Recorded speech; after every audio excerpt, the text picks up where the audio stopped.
नमस्कार मंडळी, स्वागत आहे तुमचं आमच्या चॅनलमध्ये। आवाज महामुंबईचा, शोध बातमीचा, कौल मनाचा। चला तर मग आमचे चॅनल लाईक करा, शेअर करा आणि सबस्क्राइब करा। धन्यवाद।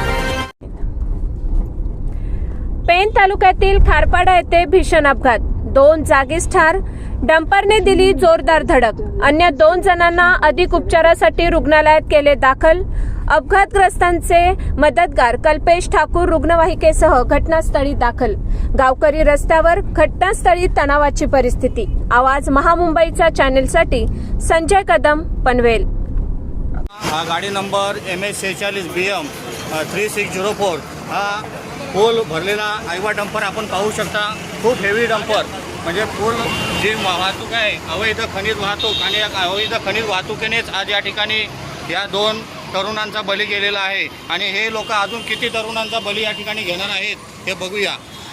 या ठिकाणी आपण पाहू शकता, या गाडी नंबर आहे MS46 BM 3604 आणि वरती नाव आहे, गाडीचं नाव आहे श्री सेवागिरी प्रसन्न गुड्स कॅरियर। असे किती अजून तरुण या ठिकाणी मुंबई गोवा महामार्गावर बळी जाणार आहेत। आणि खरं तर या ठिकाणी काही दिवसापूर्वी टोल नाका सुरू केलेला आहे, पण माननीय मंत्री महोदय आणि वाहतुकीचे सर्व RTO असतील किंवा संबंधित प्रशासकीय अधिकारी आणि पोलीस व्यवस्थापन यांनी याची खरंच खबरदारी घेतली पाहिजे की सर्व नियम धाब्यावर बसून ही मंडळी कशा प्रकारे आज तरुणांचा या ठिकाणी नाग बली जात आहे।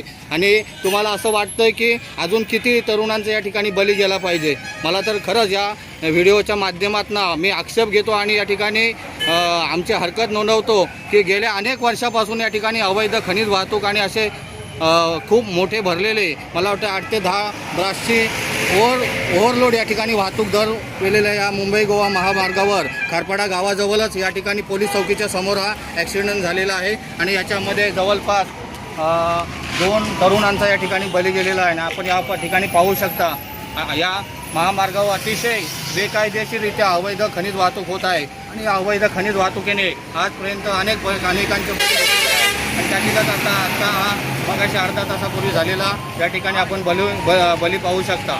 तर या ठिकाणी RTO असू द्या किंवा स्थानिक पोलीस प्रशासन यांनी या ठिकाणी या अवैध खनिज वाहतुकीवर, ओव्हरलोड वाहतुकीवर या ठिकाणी लक्ष ठेवलं पाहिजे आणि अवैध खनिज वाहतूक बंद झाली पाहिजे।